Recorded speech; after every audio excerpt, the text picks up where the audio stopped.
Question लिखा हुआ है, इंग्लिश में लिखा हुआ है। पहले हम इंग्लिश में पढ़ देते हैं, उसके बाद इसको हिंदी में समझाते हैं।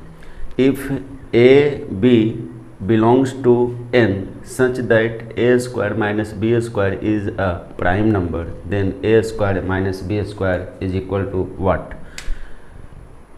यहाँ पे आपको दो चीज़ दिख रहा होगा, एक तो ये सिंबल दिख रहा है, इस सिंबल को मैथमेटिक्स में क्या बोलते हैं हम लोग।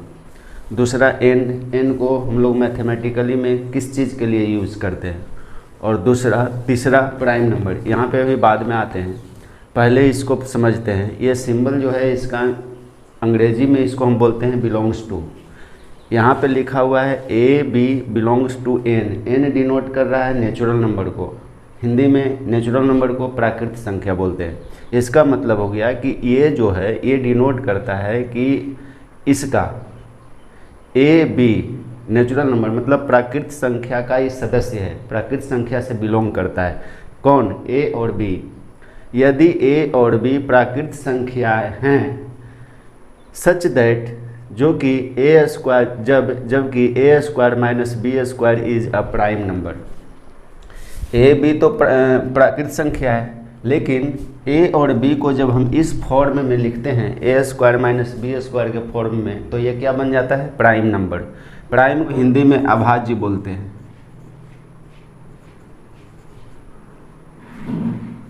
और ये नंबर संख्या, प्राइम नंबर मतलब अभाज्य संख्या। अभाज्य संख्या को मेरे ख्याल से सबको पता होगा, आप लोग भी जानते होंगे कि अभाज्य संख्या किसे कहते हैं? वैसी संख्या जिसका मात्र दो फैक्टर हो, एक और दूसरा वो खुद। दूसरे तरह से अगर इसको हम बोलें तो अभाज्य संख्या उसे कहते हैं जो सिर्फ एक और खुद के अलावा किसी और से नहीं विभाजित होता है। एग्जाम्पल के तौर पे अगर हम देखते हैं तो 2, 3, 5, 7, 13 जो भी संख्याएं हैं, इसको जब आप काटेंगे तो ये या तो एक से कटेगा या खुद अपने आप से कटेगा, दूसरा किसी से नहीं कटेगा। 5 को काटेंगे तो या तो इस 1 से डिवाइड होगा या 5 से। 13 को डिवाइड करेंगे तो या तो ये 1 से डिवाइड होगा या 13 खुद 13 से ही डिवाइड होगा।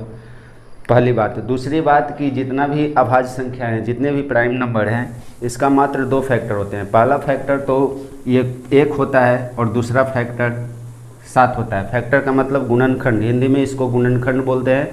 और गुणनखंड क्या होता है?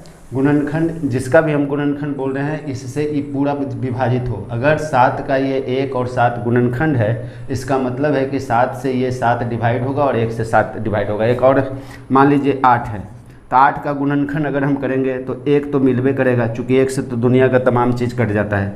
2 हो गया, 4 हो गया और 8 हो गया। 1, 2, 4, 8 ये सभी क्या हैं? 8 के गुणनखंड है, इसको फैक्टर बोलते हैं। इसका मतलब हो गया कि ये सभी फैक्टर जो है इसको 8 को डिवाइड कर देगा, जिसका ये फैक्टर है उसको ही डिवाइड कर देता है। अब आगे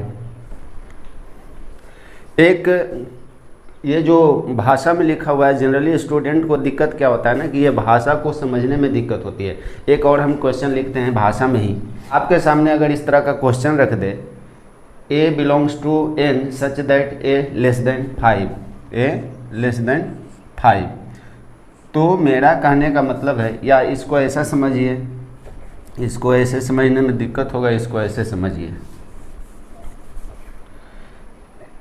ए इज नेचुरल नंबर। ए क्या है? नेचुरल नंबर है। इसको सिंबल में लिखेगा तो मैथ में ऐसे लिखता है जैसा कि ऊपर लिखा हुआ है।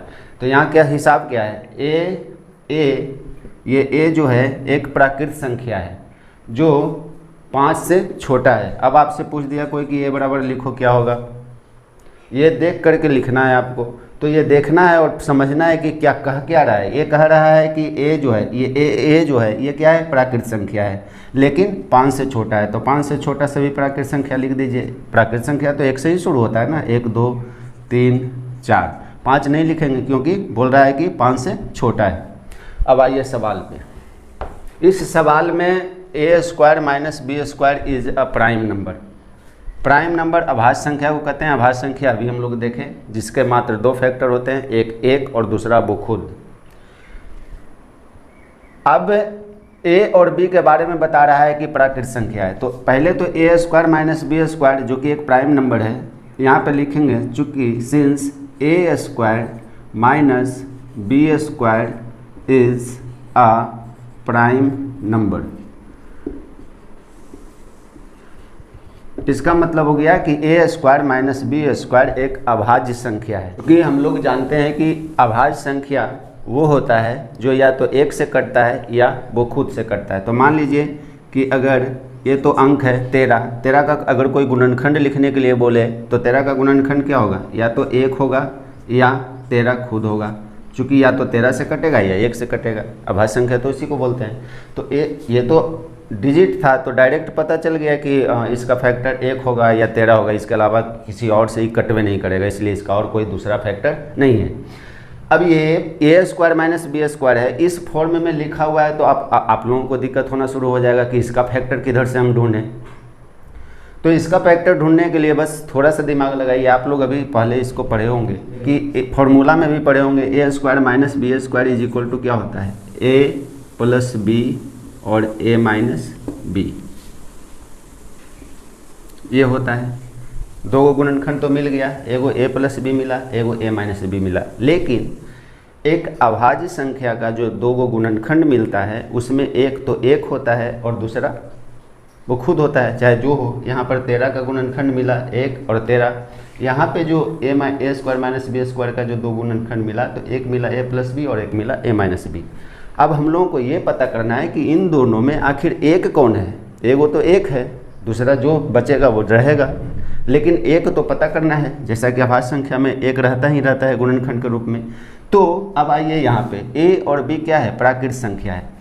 ए और बी प्राकृत संख्या है, दोनों जगह ए और बी प्राकृत संख्या है। एक जगह दोनों प्राकृत संख्या को जोड़ना है, एक जगह दोनों प्राकृत संख्या को घटाना है। लेकिन सबसे पहला मुद्दा मेरा यह है कि आखिर एक कौन है, तो इसी से पता चलेगा। अब प्राकृत संख्या ए और बी है, नेचुरल नंबर है, तो नेचुरल नंबर शुरू कहाँ से होता है, 1 2 3 इस तरह से शुरू होता है। तो जब हम लोग सबसे छोटा प्राकृत संख्या, सबसे छोटा नेचुरल नंबर को लेते हैं तो वो है 1, वो है 1। तो ए भी अगर 1 है और बी भी अगर 1 है, मान लेते हैं सबसे छोटा ए भी 1 है और बी भी 1 है, तो 1 प्लस 1 ये दोनों मिल करके ए के जगह पर 1 और बी के जगह पर 1 रखेंगे तो 1 1 मिल करके तो 2 हो गया। ये तो कभी 1 के बराबर होगा ही नहीं। कितना छोटा से छोटा प्राकृत संख्या रखेंगे तो ये कभी भी 1 के बराबर नहीं होगा। अब आइए यहाँ पे अगर दूसरा भी मान लेते हैं, मान लीजिए कि ये ए बराबर 3 मान लीजिए, ए बराबर 3 है, प्राकृत संख्या है, बी बराबर 2 है। तो 3 2 ए और ए प्लस बी जब करेंगे तो 3 प्लस 2 कितना हो जाएगा, 5 हो गया। लेकिन यही ए और बी के जगह पर यहाँ पे अगर हम रख देंगे 3 घटाओ 2, तो 3 घटाओ 2 बराबर 1 हो गया। चाहे 5 कंजिक्यूटिव लगातार अगर दो प्राकृत संख्या, एगो 5 एगो 4 हो, तो ये 5 घटाओ 4 1 हो जाएगा। लेकिन ये 5 4 9 हो जाएगा। तो हमें पता करना था कि इन दोनों में एक कौन है। जैसा कि अभाज्य संख्या में हम लोग ढूंढते हैं कि एगो 1 होगा, एगो और जो बचेगा वो होगा। तो यहाँ पर दोनों इसका गुणनखंड जब किए तो इन दोनों में पता करना था कि एक कौन होगा। तो हम लोग इस नतीजे पे पढ़े आए कि ए प्लस बी प्राकृत संख्या ए और बी के लिए, ए और बी जब प्राकृत संख्या है उसके लिए सबसे छोटा से छोटा प्राकृत संख्या भी जोड़ेंगे तब वो 1 के बराबर नहीं होगा। मतलब ए प्लस बी कभी 1 के बराबर नहीं होगा। जब भी होगा 1 के बराबर तो ए माइनस बी होगा। तो जब ए माइनस बी 1 के बराबर हो गया, ए प्लस बी इंटू ए माइनस बी बराबर 1 के बराबर तो यही होगा, पता कर लिए हम लोग। अब इन दोनों को गुना करेंगे तो आंसर क्या होगा, ए प्लस बी। जैसे कि 13 के फैक्टर अगर 1 है और एगो 13 है तो दोनों को अगर गुना करेंगे 13 गुने 1 तो क्या हो जाएगा, 13 हुआ। तो आंसर आपका कौन सा होगा, सी, ए प्लस बी। यही हम लोगों को पता करना था कि ए और बी जब प्राकृत संख्या है तो ये फॉर्म में आने के बाद ए स्क्वायर माइनस बी स्क्वायर एक अभाज्य संख्या प्राइम नंबर हो जाता है। तो ए स्क्वायर माइनस बी स्क्वायर बराबर क्या होगा, हम लोग पता कर लिए कि a square minus b square का जो दो गो गुणनखंड होगा, चूंकि ये एक अभाज्य संख्या है इसके लिए इसके मात्र 2 ही फैक्टर होंगे, एक 1 होगा और दूसरा जो बचेगा वो होगा। तो इन दोनों में हम लोगों ने पता किया कि ये कभी भी 1 के बराबर नहीं हो सकता है, क्योंकि सबसे छोटी से छोटी प्राकृत संख्या भी अगर जोड़ेंगे तो एक नहीं, हमेशा एक से ज़्यादा हो जाएगा। लेकिन किसी भी दो प्राकृत संख्या जो लगातार है 55 घटाव 54 करेंगे तो ये 1 हो जाएगा, चाहे कोई भी प्राकृत संख्या रहे। तो हम लोगों को पता चला कि a माइनस बी तो 1 के बराबर होगा, लेकिन ये कभी एक के बराबर नहीं होगा, इसलिए इसको लिखे a प्लस बी और इसका गुणे 1 गुना करेंगे तो a प्लस बी, ये आंसर। अभी तक वीडियो में बने रहने के लिए धन्यवाद। और ये क्वेश्चन जो है रंजय भेजा है व्हाट्सएप के थ्रू, उसका चूँकि अभी इसी साल वो मैट्रिक पास किया है उस CBSE से, तो उसका क्वेश्चन भी रहता है जो इंग्लिश मीडियम में रहता है, तो वो भी देखेगा समझेगा। और आप लोग जिसको भी मैथमेटिक्स को बेहतर ढंग से समझना है वो इस चैनल पे आके समझ सकते हैं। Thank you for watching. जय हिंद।